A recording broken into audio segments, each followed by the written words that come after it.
Hello नमस्कार, वंदे मातरम, जय हिंद दोस्तों। आज हम लोग भारत के संविधान का अनुसूची के बारे में पढ़ेंगे, यानी भारतीय संविधान की अनुसूचियां के बारे में पढ़ेंगे। जैसा कि हम लोग जानते हैं कि भारतीय संविधान में पहले मूल रूप से 8 अनुसूचियां था, लेकिन बाद में फिर संशोधन करके और 4 अनुसूची को जोड़ दिया गया, यानी कि वर्तमान में अभी अनुसूचियों की संख्या 12 है।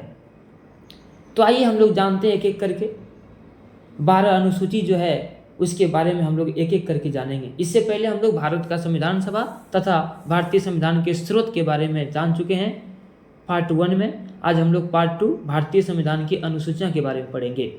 एग्जाम के दृष्टिकोण से बहुत ही इम्पोर्टेंट है, ऑब्जेक्टिव प्रश्न बहुत सारा आता है इनसे।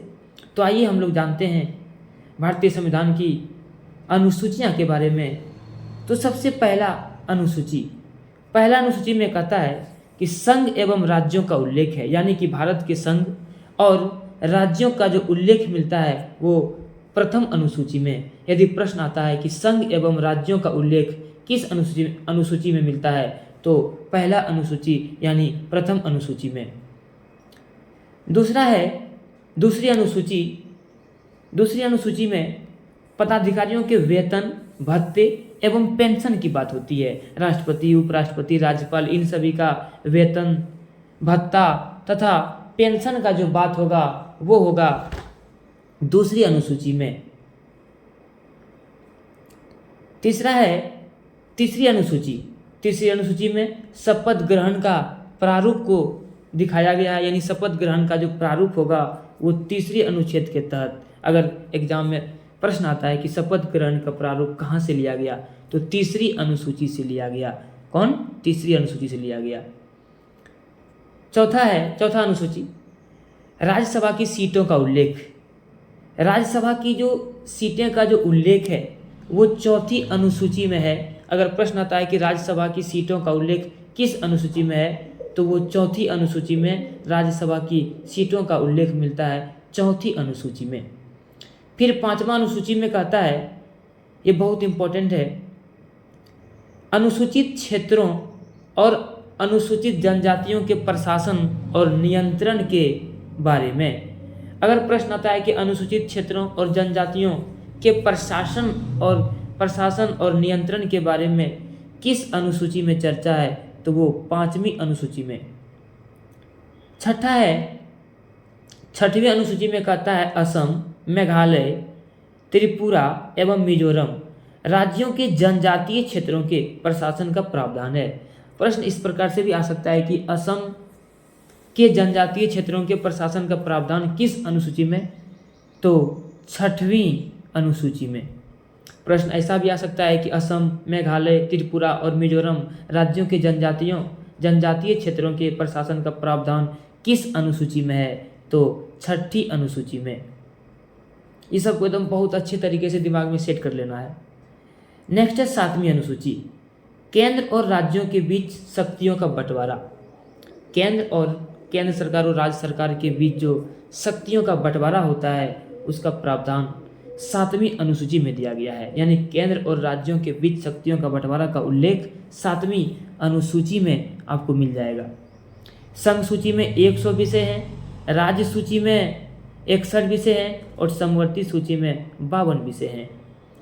नेक्स्ट है 8वीं अनुसूची, भारत में 22 भाषाओं का उल्लेख है।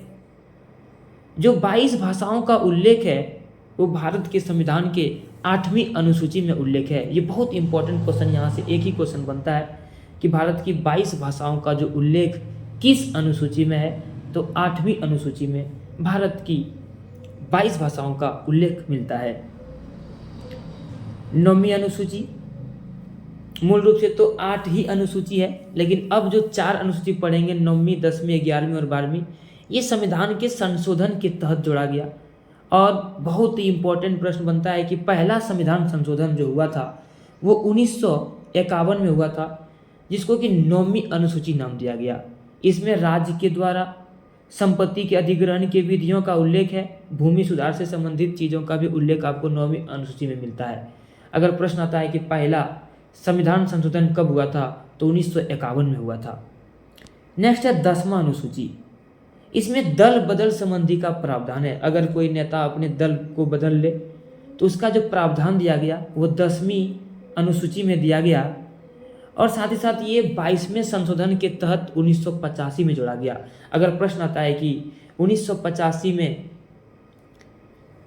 22वें संशोधन के तहत किस अनुसूची को जोड़ा गया, तो 10वीं अनुसूची को जो है 1985 के द्वारा 52वें संविधान संशोधन के तहत 1985 में जोड़ा गया 10वीं अनुसूची को। बहुत इंपॉर्टेंट, ध्यान रखना है।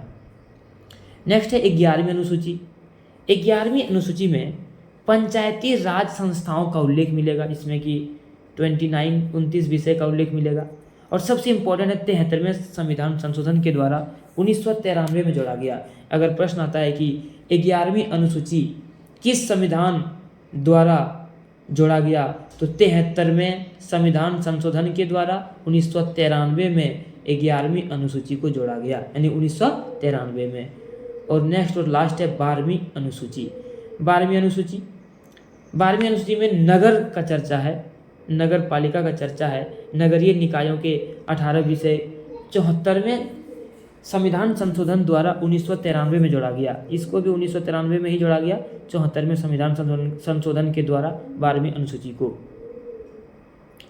भारतीय संविधान एक संघीय संविधान है, इसीलिए संविधान की 7वीं अनुसूची में केंद्र और राज्य दोनों की शक्तियों में विभाजन किया गया है, यानी केंद्र और राज्य की शक्तियों में विभाजन किया गया 7वीं अनुसूची में। और इस विभाजन का उल्लेख के लिए 3 सूची का निर्माण किया गया, जो कि इस प्रकार है। एक है संघ सूची, दूसरा है राज्य सूची, और तीसरा है समवर्ती सूची। बस आने वाले वीडियो में हम लोग संघ सूची, राज्य सूची और समवर्ती सूची के बारे में बहुत ही अच्छी तरीके से पढ़ेंगे।